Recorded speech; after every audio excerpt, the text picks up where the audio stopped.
তিনি যে নবী এটার সিল ছিল।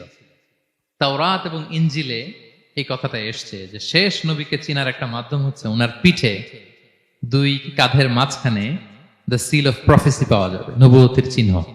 আল্লাহু আকবার। এটা অনেক সাহাবারা দেখেছেন এই চিহ্নটা। এটার সাইজ কতটুকু? কান্নাহু বাইদাতু হামাম, কবুতরের ডিমের যে সাইজ ওই সাইজ। কবুতরের ডিম যেরকম ছোট হয় ওই সাইজের। আচ্ছা, অন্য হাদিসে এসেছে কাজিররিল হাজালা, এরকম ছোট্ট ডিমের সাইজের। অনেক সাহাবার এটা দেখেছেন। সালমান আল ফারিসি রাদিয়াল্লাহু তাআলা আনহু, উনি মুসলিমই হয়েছেন এই দৃশ্য দেখে। সালমান আল ফারিসি রাদিয়াল্লাহু আনহু উনি আরব মানুষ ছিলেন না, নন আরব ছিলেন, পার্সিয়ান। ফার্সিতে কথা বলতেন, মানে ইরান থেকে এসেছিলেন। ইরান। উনি প্রথমে অগ্নি উপাসক ছিলেন। কি ছিলেন? অর্থাৎ ওই যে জরাথুষ্ট যারা আগুন দেখলে এরা পূজা করে, আগুনের পূজা যারা করে, জরস্ট্রেনিয়ান, এই ধর্মে বিশ্বাসী ছিলেন। আগুনের পূজা করতেন ইরানে।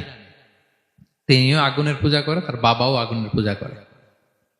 তো একদিন বাবা একটা কাজে পাঠিয়েছে, ওই কাজ করতে যেয়ে সে খ্রিস্টানদের গির্জা ক্রস করতেছিল। ছোট মানুষ গির্জা ক্রস করতে যেয়ে দেখে খ্রিস্টানরা কেমন যেন আলাদা ইবাদত করে, নামাজ পড়ে। এটা দেখে খুব ভাল লাগছে, তার খুব ভাল লাগছে। বাড়িতে এসে বাবারে বলে, বাবা আমি দেখলাম যে খ্রিস্টানরা তাদের চার্চে গির্জায় নামাজ পড়ে, এটা তো অনেক সুন্দর, আমরা যে আগুনের সামনে যা করি এটার চেয়ে ওইটা সুন্দর। বাবা বলে, খাইছে, ছেলে তো আমার শেষ হয়ে যাবে। তো বলতেছে, না না বাবা, আমরা যে আগুনের উপাসনা করি এটাই ভালো। উনি বলেন, না, আমি অনেক চিন্তা করেছি, ওরা যেভাবে গডের কাছে চায় ওইটা শ্রেষ্ঠ। বাবার সাথে ছেলের, সালমানের অনেক তর্ক বিতর্ক। পরে বাবা ভাবলেন যদি ওকে না আটকাই তাহলে প্রভাবিত হয়ে সে খ্রিস্টান হয়ে যেতে পারে। তো ঝগড়া তর্ক বিতর্ক শেষে তার পিতা তাকে শেকলবন্দি করলো। কি করলো? পায়ে শেকল লাগায় রাখছে। কিন্তু ছেলে তো মনে মনে খ্রিস্ট ধর্মের প্রতি আকৃষ্ট হয়ে গেছে।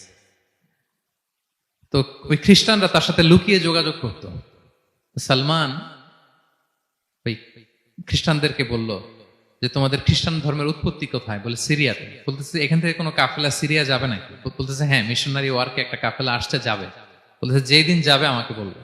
তো যেদিন যাবে তাকে এসে বলা হয়েছে তার বাবা নাই, সে শিকল ভেঙে, শিকল সহ ওই কাফেলার সাথে যে জড়িত হয়েছে। দেখেন বিশ্বাস, আদর্শ মানুষকে কিভাবে উজ্জীবিত করে। উনি চলে গেলেন সিরিয়াতে। সিরিয়াতে যে এক পাদ্রির হাতে বায়াত হলেন, কিন্তু এই পাদ্রিটা ছিল ভণ্ড। সে খ্রিস্টানদের দান সদকা নিয়ে গরিবদের না দিয়ে নিজেই খেয়ে ফেলতো। তো বেচারা পড়লো বিপদে, যে হায় রে, এত সুন্দর ধর্ম রে কারাপ্টেড করতেছে সে। পরে এই পাদ্রি যখন মারা গেল, সালমান সে আরেক পাদ্রির কাছে গেল। আরেক পাদ্রির কাছে গেল। ওই পাদ্রি আবার অনেক ভালো, খুবই ইবাদত করে। তো ওই পাদ্রি কিছুদিন থাকার পরে ওই পাদ্রিও মারা গেল।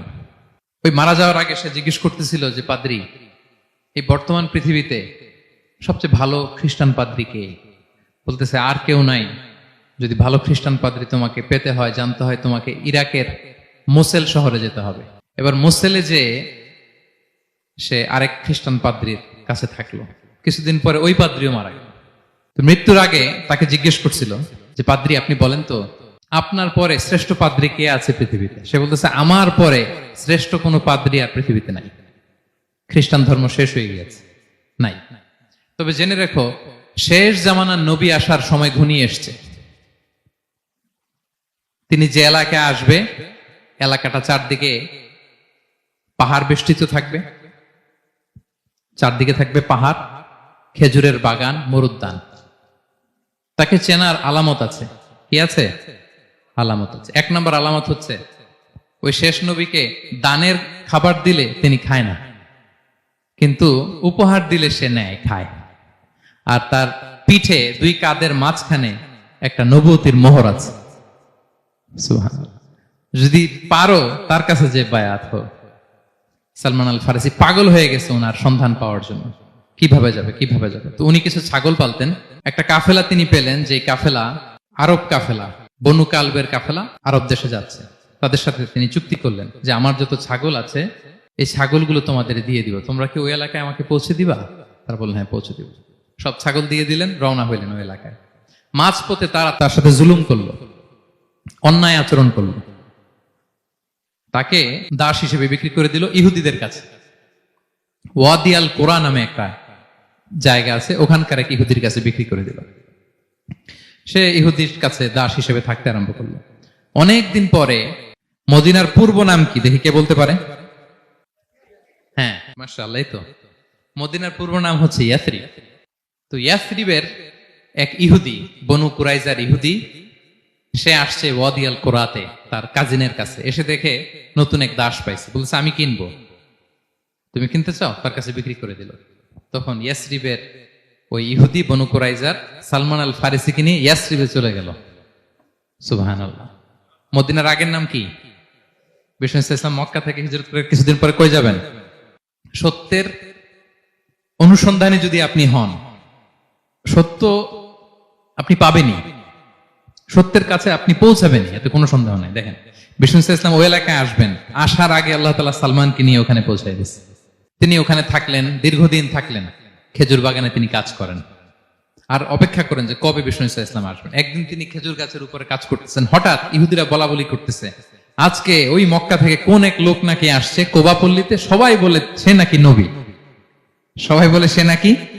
এই কথা শুনে উনি খুশিতে ওই খেজুর গাছ থেকে ধপাস করে নিচে পড়ছে। নিচে পরে মালিককে বলতেছে, কে আসছে, কে আসছে?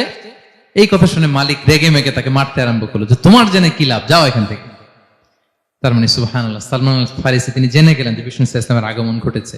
আপনারা জানেন যে হিজরতের যে রুটটা, বিষ্ণু ইসলাম সরাসরি ইয়াসরিবে বা মদিনায় না ঢুকে প্রথমে কুবাতে ঢুকেছিলেন, কুবা পল্লীতে কিছুদিন ছিলেন, মসজিদে কুবা নির্মাণ করেছেন। তো তিনি তো সত্যের সন্ধানী হয়ে পাগল, আল্লাহর কাছে সবসময় দোয়া করতেন, আল্লাহ সেই আখির জামানার নবীর সন্ধান যেন আমি পাই। সালমান আল ফারিসি রাদিয়াল্লাহু তাআলা আনহু, ওই যে তার পাদ্রীর শিখিয়ে দেয়া যে আলামত, তিনি দেখলেন ঠিকই তো ইয়াসরিবের দুই দিকে হাররা আছে, মানে পাহাড় বেষ্টিত, আবার খেজুরের বাগান আছে। এবার তিনটা যে আলামত দিয়েছিল, ওই আলামত চেক করার জন্য কিছু খেজুর নিয়ে কুবায় চলে গেলেন।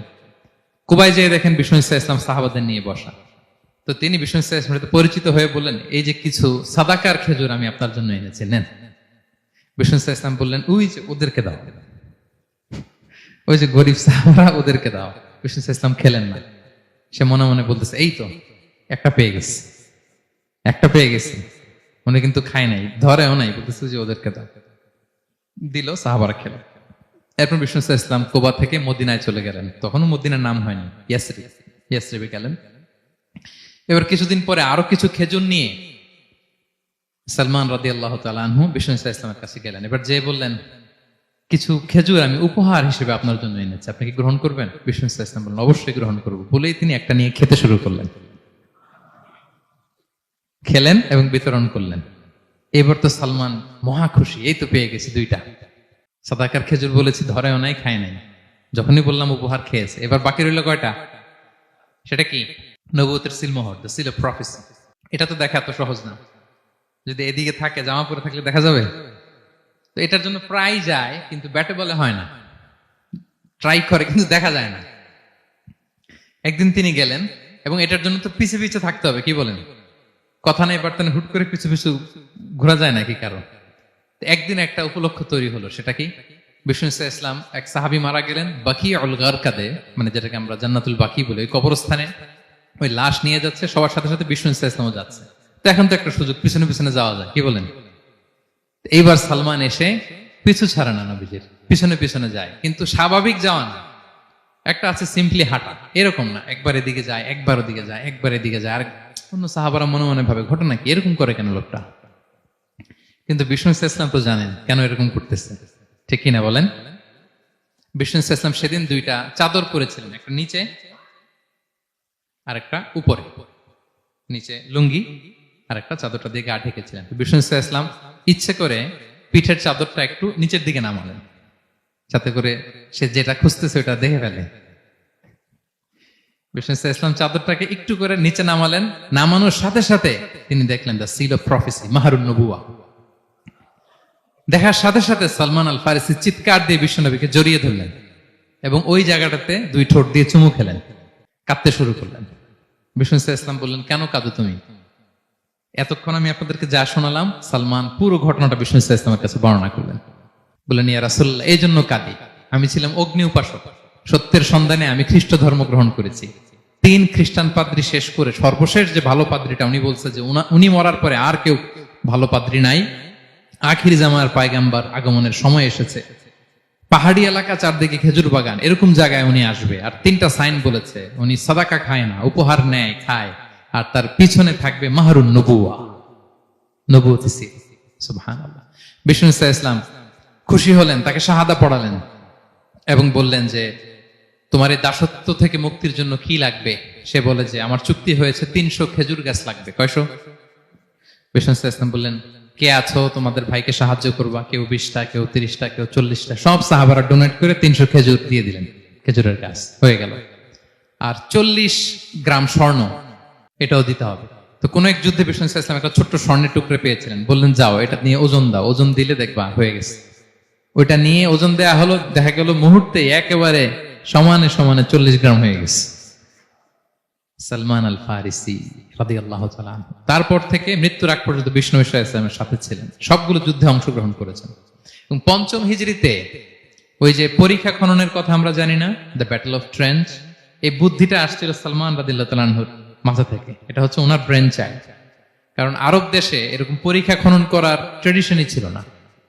উনি তো আরব দেশের না, আসছে পারস্য থেকে। ওনার এই বুদ্ধি পরামর্শ নিয়ে বিষ্ণু ইসলাম 5ম হিজরিতে পুরো মদিনার চারদিকে খনন করে এই পরীক্ষা করেছিলেন। সুবহানাল্লাহ পড়েন। তাহলে প্রিয় সুধী, মাহরুন নবুয়া বিষ্ণু ইসলামের